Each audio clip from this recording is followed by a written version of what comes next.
Welcome to Intellicide. Yes, sir. I am Kyle Pominville, my co-host Anthony Gentry, and this week we are talking about the Linux installation blues. Yes, I've had a lot of difficulty with Linux this week. I've tried to install many different iterations on an older laptop that I have. Just to play around with it. I've always been interested in it, and I think the correct pronunciation is Linux, but a lot of people do call it Linux. So if we do say that, don't forgive us, you Linux diehards out there. Equal SQL. But yeah, I've installed OpenSUSE. I've installed Ubuntu, Debian. I've installed Arch Linux, and the one that I had the most difficulty with was Arch Linux. I'm honestly not familiar with that brand of Linux. Yeah, the thing that I was reading up about it, and I watched a couple of YouTube videos.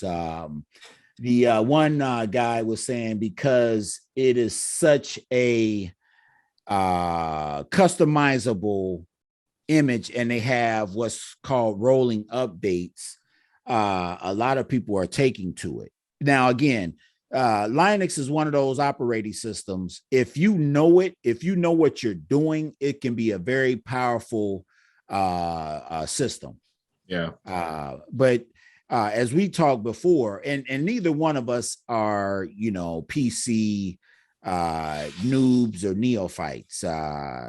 We know our way around some, hardware and some commands.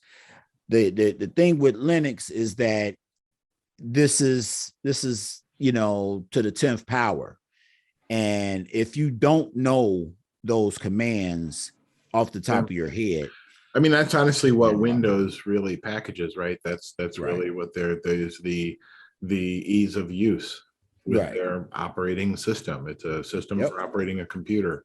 Linux is a throwback to the way it was, in the before time when everything was manual and command line driven. And like you were saying earlier, it got down to the point where like you have to run a command to power the new card on. Install the drivers, and then that was my biggest issue with this installation with Arch Linux is that I got to a point on one of the installation videos where it was time to reboot. You've already installed everything that you can install, or the minimum, not everything that you could, but the minimum of what you needed for a viable operating system. I rebooted and had no internet, and then looked at the fuddle around with some commands and found out that my wireless card wasn't turned on. And after the reboot, whatever kernel that I was in at that point was different from the installation kernel, because I didn't download the package for that, because the commands that I was using before didn't work once I rebooted. So I couldn't turn it on. I couldn't, activate it, couldn't connect to the wireless network, or I didn't have the experience to do that. So I watched another YouTube video, another installation video of Arch Linux, got through the whole thing, rebooted, and was prompted with a grub prompt, and was unable to find out how to load the Linux kernel to actually, at that point, and I probably spent a good 15 hours or more on Linux this week, over the various iterations, downloading them, installing them, downloading the packages, etc. Reboot, booting up, seeing if everything was working right, So, and I had viable operating systems on many of them. Like I said, Ubuntu, Debian, OpenSUSE, those are pretty much Windows like environments. And they've made them pretty easy to install once you have a bootable USB image or they really have DVD, right.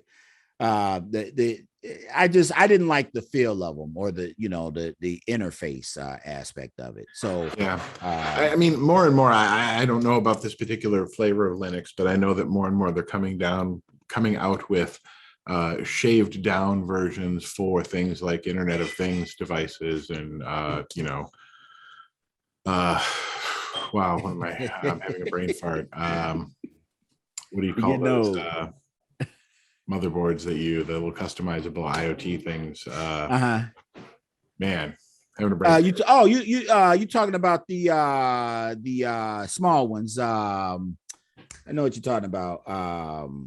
Man, I've made a few of them. I can't remember what the hell it's called right now, but I'm having a brain fart. See, that's what happens when you get old, kids. I'm having a brain fart too because I know what you're talking about. We have one that we're running the emulator on for games.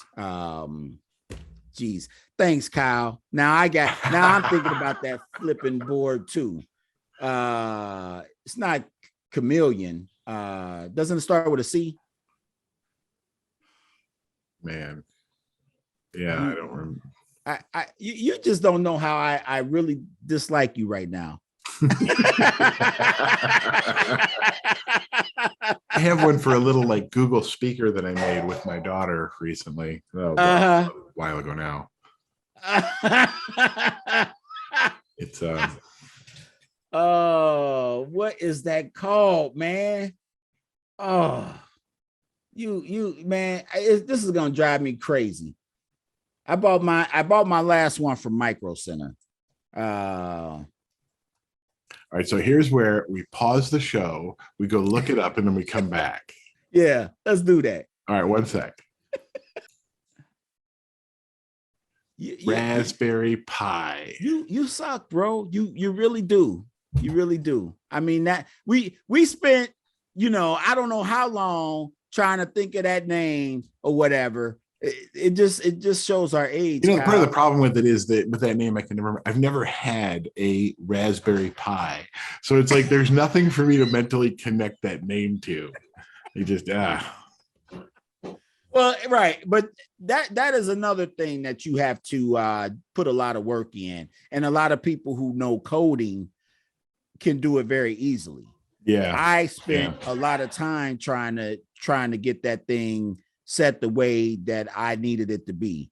And, you have to look up videos on it, you read some pages or whatever, if you don't know the commands by heart, which I didn't. I'm not a coder. A lot of times I'm downloading, other people's code.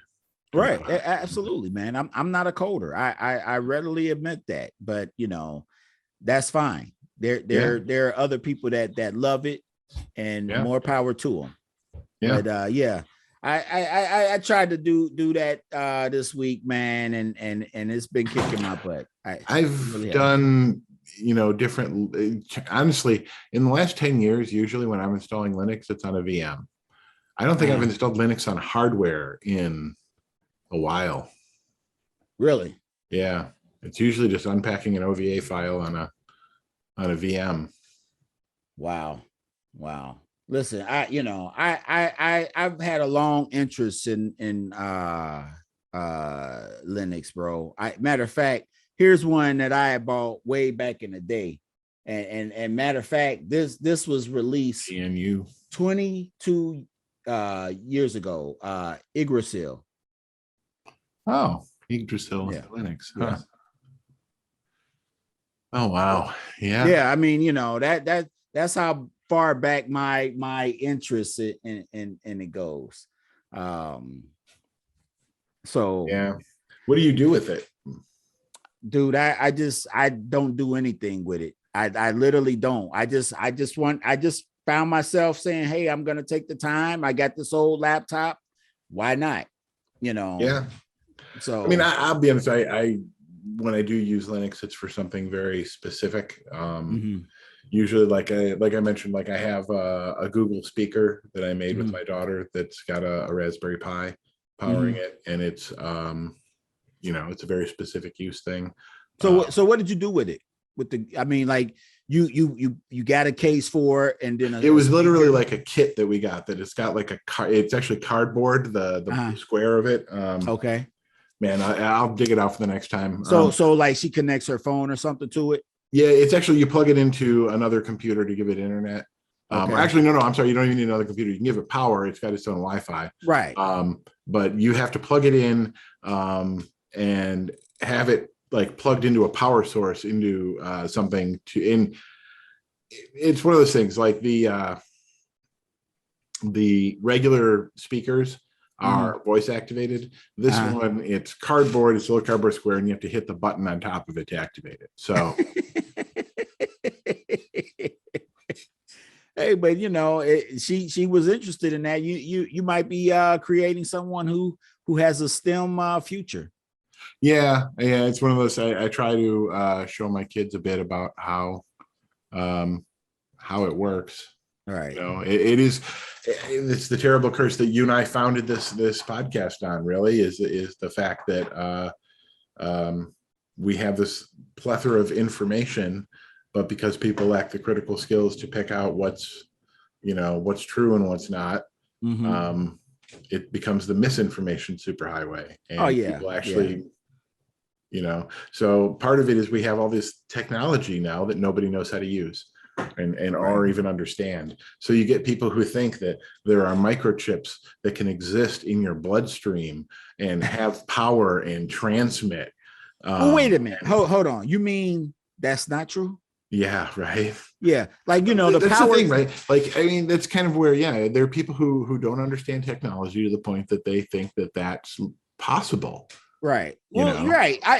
They're powered by the blood flowing past the chip Well, or whatever. at a certain point, what's the saying? Technology at a certain level is indistinguishable from magic, right? And it really It what had it to be, is. bro. You either your technology becomes more advanced, or simultaneously the people become dumber, so that suddenly that technology seems like magic. Listen, and they believe like literally like, well, I mean, they can make microchips that can fit in my phone, so why not in my bloodstream? well, right, but again, those microchips in your phone are powered. There's nothing else that needs to be said. They're powered. Now, if you can explain to me how a microchip, no matter how small, nanochip, whatever, how it's powered feasibly or whatever in your bloodstream, then we can have a conversation. Yeah. But if you can't explain that, then I have a feeling that the people who believe those things thought that the Ant-Man was a documentary. dude, listen, we are now, the big thing is electric cars. Right. People in a broad sense can understand that. It doesn't need gas, it's electric. Look at the batteries on those cars. Yeah. I mean, like, seriously, like, if you were to see a battery for a Tesla, the power consumption requirements for a lot of computing now are getting to the point that they're like you and I talked about before with cryptocurrency. Yeah. The power requirements to run these cryptocurrency farms is enormous. Yeah.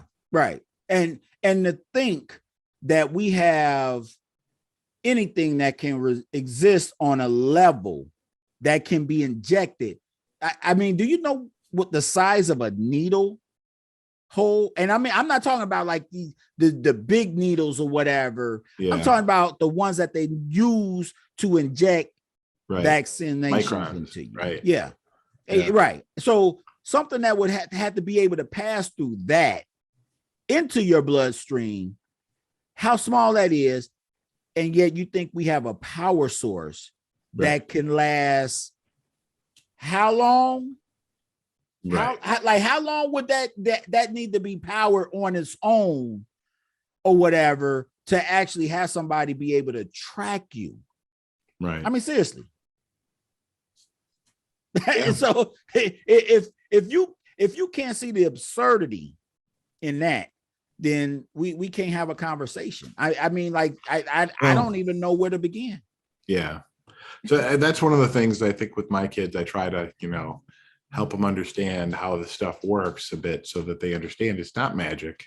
Right. That it all comes back to science. It all numbers and whatnot. I mean, physics matters. You're right.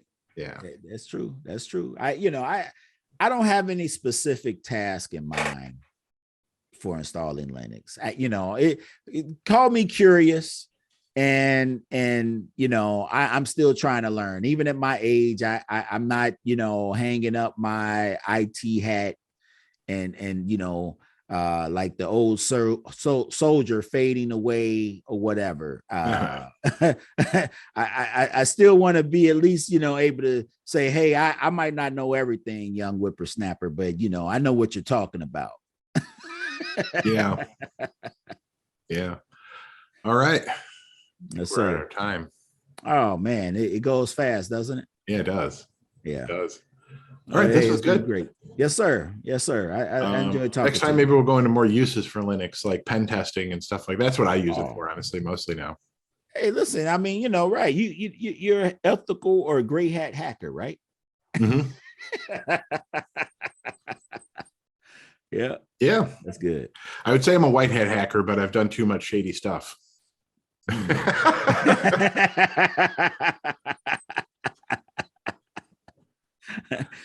Don't get us banned by the FCC. I'm going to sign off before I say anything more. Yeah, don't get us banned by the FCC.